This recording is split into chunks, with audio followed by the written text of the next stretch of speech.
जय सिया राम। जय श्री राम। सब सुख लहे तुम्हारी सरना, तुम रक्षक काहू तुम रक्षक काहू को डरना। आज एक बार फिर से हमारे सामने उपस्थित हैं ज्योतिषाचार्य बलबीर सिंह जी, जो कि वास्तु के भी जानकार हैं और आप हनुमान जी की भक्ति में भी रहते हैं। आपने पिछली बार काफ़ी कुछ अनुभव अपने बताए थे अपने जीवन से जुड़े हुए कि किस प्रकार से हनुमान जी की भक्ति करने के बाद जीवन में अनुकूलता प्राप्त हो जाती है और कठिन से कठिन कार्य भी संपन्न हो जाता है, पूरा हो जाता है।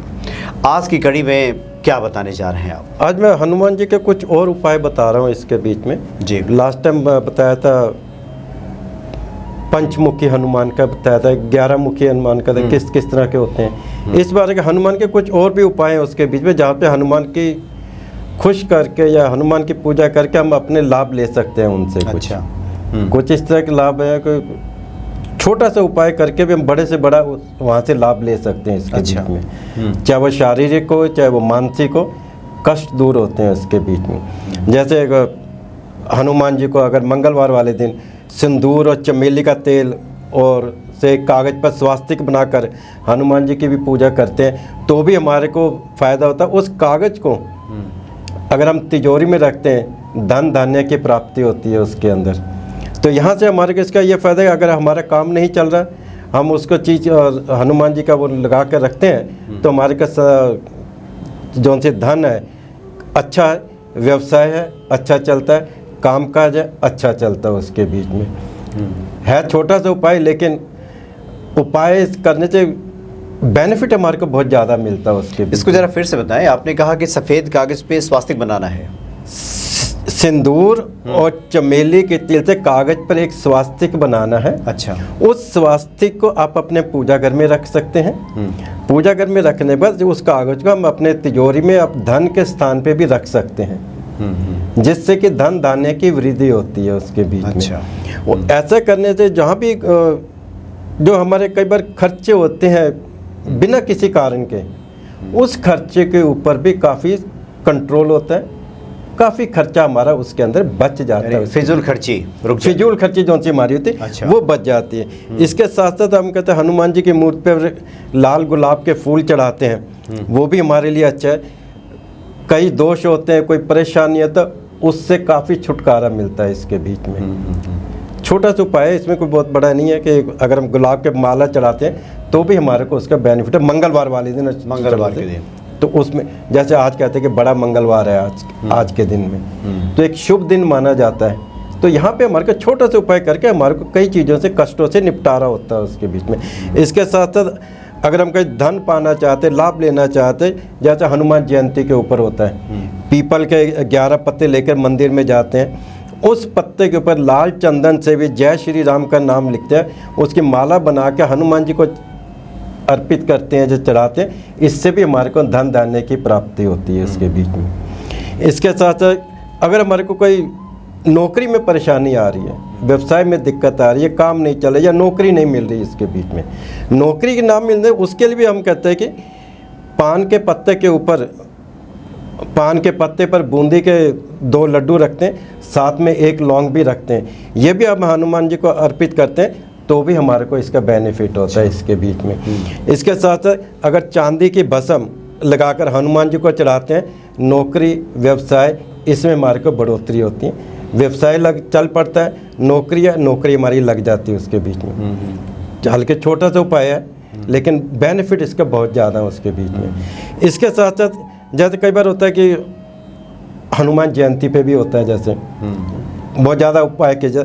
हनुमान जयंती के ऊपर हम कहते हैं कि मीठा पान अगर हनुमान जी को चढ़ाते हैं, जिसमें गुलकंद है, बादाम वगैरह भी डालते हैं, तो इस छोटे से उपाय करके हमारी कई परेशानियों का निपटारा होता है उसके बीच में। हनुमान जन्मोत्सव के दिन, जन्मोत्सव पे जहाँ हनुमान जयंती जैसे अप्रैल के महीने भी आती है उसके बीच में, वैसे भी हनुमान जयंती आती है, तब भी अगर मंगलवार को भी करते हैं तो भी हमारे को बेनिफिट है। ये पर्टिकुलर ये नहीं कि सिर्फ यह उपाय हनुमान जयंती पे भी करना है। प्रत्येक मंगलवार भी करते हैं तो भी हमारे को उसके अंदर बेनिफिट मिलता है। यानी कभी भी कर सकते हैं, कभी भी हम कर सकते हैं। जन्मोत्सव तो इसलिए कहा जाता है क्योंकि अजर हमारे हनुमान जी, बस तो अजर इसलिए- हमारे, हाँ, तो इसलिए उनका जन्मोत्सव ही रहे। लेकिन चलन में चूंकि जयंती शब्द है जी, तो हनुमान जन्मोत्सव के साथ साथ आप कभी भी इसको कर सकते हैं। कभी भी हम कर सकते हैं उसके बीच में। अच्छा। पर लेकिन कोशिश करें अगर दिन के टाइम करें तो ज़्यादा अच्छा रहता है। सूर्य अस्त के बाद ना करें तो ज़्यादा अच्छा रहता है। ये उपाय जो भी हम करते हैं दिन के टाइम करें वो ज़्यादा इफेक्टिव होते हैं उसके बीच अच्छा, में। ये गुलाब की माला या फिर आपने पान के पत्ते पे जो लौंग रख कर लौंग है, चढ़ाने के लिए मीठा कहा। पान है, उसके बीच में लगा कर कहते हैं दिन के टाइम करें वो ज़्यादा अच्छा होता है उसके बीच में। क्योंकि जैसे मंगल के टाइम में होता है नॉर्मली हम कहते हैं कि दिन के 11 बजे के करीब करें वो ज़्यादा अच्छा माना जाता है उसके। अच्छा, मैंने मंगलवार को दिन के 11 बजे तक? दिन के करें तो वो हमारे लिए ज़्यादा इफेक्टिव। ऐसा क्यों? उस टाइम मंगल स्ट्रॉन्ग होता है असल में। अच्छा, मतलब मंगल ग्रह की बात करें तो मंगल ग्रह की तो मंगल स्ट्रॉन्ग होता है, तो हम इसलिए कहते हैं कि दिन के टाइम करें तो वो ज़्यादा इफेक्टिव करता है उसके बीच में। तो ये जैसे हम शनिवार है, शनिवार करते हैं वो रात को करते हैं, शाम के टाइम सूर्य ढलने के बाद करते हैं। जैसे सूर्य है दिन के टाइम करते हैं, सूर्य दिन के टाइम में होता है। मंगल है कारक है, धरती पुत्र भी है, धरती का भी कारक है, इसलिए हम दिन में करें तो उसका ज़्यादा इम्पैक्ट पड़ता है उसके बीच में। सूर्य अस्त के बाद उपाय कई बार हम करते रहते थे, लेकिन उसका इतना पॉजिटिव रिजल्ट जो हमारे मन वांछित फल लेना चाहते वो कई बार नहीं मिलता। जी जी जी। तो इसमें भक्त किसी प्रकार के संशय में ना पड़े। आपने बताया कि अगर आप शनि जनित जो उपाय करते हैं वो संध्या के बाद किया जाता है, सूर्यास्त के बाद जी। और जितने सारे आपने उपाय जो मंगल से जुड़ा हुआ है, हनुमान जी से जुड़ा हुआ, हनुमान जी के दर्शन बेशक आप संध्या के बाद करें, वो हम कर सकते हैं, लेकिन जो उपाय है पहले कर लें तो अच्छा है। वो ज़्यादा अच्छा। आप ये कहना चाह रहे हैं दिन के टाइम करें वो ज़्यादा अच्छे, उसके ज़्यादा इफेक्ट मिलेंगे, ज़्यादा अच्छे और पॉजिटिव रिजल्ट मिलते हैं उसके। जिस श्रद्धा जिस विश्वास के साथ करते हैं उसका रिजल्ट हमारे को जल्दी मिलता है उसके बीच में। अच्छा। इसलिए हम दिन में करते हैं तो ज़्यादा अच्छा रहता है उसके बीच। इसके साथ साथ जैसे कोई भी दिन त्यौहार या हनुमान जयंती या वैसे भी हनुमान का दिन होता है, मंगलवार का होता है, जैसे सुंदरकांड पढ़ते हैं, हनुमान 40 पढ़ते हैं, हनुमान अष्टक पढ़ते हैं उसके बीच में। ये भी इसके लिए अच्छा रहता है। कोई भी एक पाठ का सुख समृद्धि के लिए ये पाठ करना अच्छा होता है। अगर हम हनुमान 40 भी पढ़ लें वो भी हमारे लिए काफ़ी पॉजिटिव होता है इसके बीच में। सुख समृद्धि दुख दर्द के लिए गरीबी के लिए हनुमान 40 पढ़ते हैं श्रद्धा और विश्वास के साथ, हमारे को इसके बहुत अच्छे रिजल्ट मिलते हैं इसके बीच में। ये भी नहीं कहते भाई तुरंत उपाय करने से इमीडिएट रिजल्ट मिल जाए, नहीं, अगर श्रद्धा और विश्वास के साथ तो बहुत जल्दी और अच्छे परिणाम मिलते हैं इसके बीच में।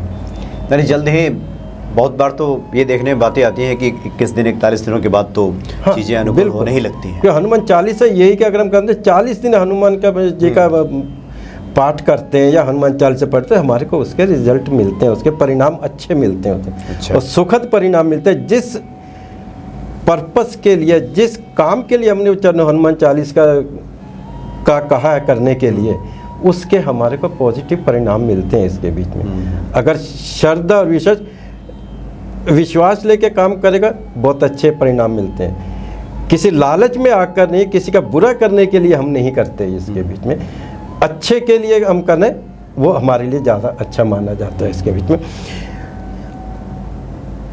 मंगलवार वाले दिन रामचरितमानस श्री राम रक्षा स्तोत्र का पाठ करने से मानसिक और शारीरिक बल मिलता है।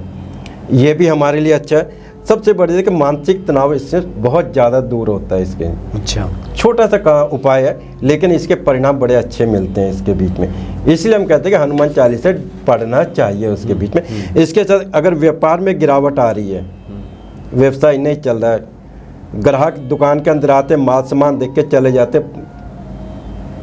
हम कहते हैं कि उसके अंदर धन की प्राप्ति नहीं होती हमारे को। अच्छा। उसके जैसे मंगलवार वाले दिन संदूरी लंगोट हनुमान जी को चढ़ाते हैं, आपके व्यापार में बढ़ोतरी होती है। यानी मंदिर जाकर के हनुमान जी को लंगोट चढ़ाते हैं जिसके में। इसके साथ हर मंगलवार को हनुमान मंदिर के छत के ऊपर अगर हम झंडा लगाते हैं हनुमान जी का, वो भी हमारे लिए व्यापार के लिए अच्छा है, सुख समृद्धि के लिए, धन धान्य के लिए अच्छा रहता है उसके बीच में। जब हम कहते हैं चोला चढ़ाते हैं या झंडा चढ़ाते हैं, उसके लिए हमारा ये सबसे अच्छा है कि व्यापार से हो कोई भी परेशानी आती है उससे हम बच सकते हैं इसके बीच में छोटा सा उपाय करने से। जैसे हनुमान जी के सामने जैसे सरसों के तेल का दीपक जलाते हैं, दीपक में 2 लौंग भी डाल देते हैं या दीपक से आरती भी करते हैं, तो भी हमारी आधे से ज़्यादा परेशानियों का निपटारा हो जाता है उसके बीच। अच्छा। इसके साथ साथ अगर हम किसी भी हनुमान मंदिर में बैठ कर के 5 मिनट के लिए भी ओम राम दूताय नमः मंत्र का भी जाप करते हैं तो भी हमारे को बेनिफिट मिलता है। कई मुश्किलों से, कई रुकावटें, बड़े से बड़ा काम भी होता है जो रुकावट आ रही है, इस मंत्र का जाप करने से उसका भी निपटारा हो जाता है। वो काम आसानी से, जो काम काफ़ी टाइम से लटका हुआ था, नहीं हो रहा था, अब ये मंत्र हम करते हैं 108 बार जाप करते हैं तो हमारे को इसका बेनिफिट मिलता है। इसके बीच में हमारे काम में जो अटके हुए थे वो निकल जाते हैं उसके बीच में बड़ी आसानी से। इसके साथ साथ उसके बीच में अगर हम दोपहर के टाइम बजरंग बली को गुड़, घी, गेहूँ, आटे से बनी हुई रोटी का चूरमा अर्पित करते हैं, वो भी हमारे लिए अच्छा है। इसके बीच में सुबह सुबह जब हनुमान जी को प्रसाद चढ़ाते हैं, प्रसाद के रूप में गुड़, नारियल, लड्डू ये भी चढ़ाएं तो भी हम हनुमान जी की कृपा प्राप्त कर सकते हैं उसके बीच में। इसके शाम के समय कई बार होता है आम, केले, अमरूद, सेवन का भी भोग लगाएं, इससे भी हमारे को बेनिफिट मिलता है। रात्रि के समय चूँकि हनुमान जी को यही भोग लगाना चाहिए, फल का भोग लगाते हैं। इसलिए अगर हम बीमारियों से मुक्ति पाना चाहते हैं, बहुत बीमारी है कि हमेशा आदमी बीमार रहता है, दवाई असर ही नहीं करती उसके बीच में, डॉक्टर चेंज कर लिए हमारे को कोई परिणाम नहीं मिलता, तब हम कहते भी एक छोटा सा दोहा भी हम करते 108 बार रोज जिसका जाप करें 21 दिन तक। नासे रोग हरे सब पीरा, जपते निरंतर हनुमत बीरा, संकट ते हनुमान छुड़ावे, मन क्रम वचन ध्यान जुला, उसमें मिलाते नासे रोग हरे सब पीरा, जो सुमरे हनुमत बलबीरा। अगर इसका भी हम पाठ करते हैं तो हमारे को हनुमान जी के पॉजिटिव रिजल्ट मिलते हैं, हमारे जो परेशानी है, दुख, दर्द, वो दूर होते हैं इसके बीच में। इसके लिए जी जी, यानी कई उपाय हैं। और अभी तो आपने शुरू में अपनी चर्चा की कि अभी ज्येष्ठ मंगल चल रहा है, क्योंकि जेठ का महीना है जी, और आज मंगलवार है जिस दिन हम लोग हनुमान जी के बारे में ये बातें कर रहे हैं। तो इस समय तो जो उपाय किए जाएं वो तो अतिशीघ्र फलदायी हो जाए, बहुत जल्दी होंगे उसके बीच में। और एक महा उपाय की आपने शुरू में ही चर्चा की कि सफ़ेद कागज पे स्वास्तिक हनुमान जी के सिंदूर से बना लिया जाए, उनके मंदिर में रख दिया जाए और हनुमान चालीसा का पाठ किया जाए, उसके बाद उसको उठा करके अपने संदूक तिजोरी में रख दिया जाए। बिल्कुल, तो धन धान्य की वृद्धि होगी और फिजूल खर्ची खत्म हो जाएगी। बिल्कुल बिल्कुल, फिजूल खर्ची खत्म हो। हनुमान जी को चोला चढ़ाते हैं, हमारे लिए अच्छा है उसके बीच में जी, दुख दर्द के लिए अच्छा है, परेशानी है उसके लिए अच्छा है, व्यापार नहीं चल रहा है वो अच्छा है, नौकरी नहीं लग रही, हनुमान जी को चोला चढ़ाए मंगलवार वाले दिन, हमारे को अच्छे परिणाम मिलते हैं, बड़े सुखद परिणाम मिलते हैं उसके सर। जी जी, तो इन उपायों को करने के बाद निश्चित तौर पे हनुमान जी की कृपा हमें प्राप्त होती है और ये हर व्यक्ति ये उपाय कर सकता है, हर व्यक्ति कर सकता है उसके बीच में। इसमें ऐसा नहीं है कि कोई पर्टिकुलर ऐसा है, बच्चा है, बड़ा है, बुजुर्ग है, कोई भी कर सकता है इसके लिए। इसके बीच में आपके जीवन में इस तरह की परेशानियां हैं तो इन उपायों को कीजिए, निश्चित तौर पे पवन पुत्र हनुमान जी आप सबका कल्याण करेंगे, सबकी रक्षा करेंगे। तो बहुत बहुत धन्यवाद आपका। जय श्री जय सिया राम। जय श्री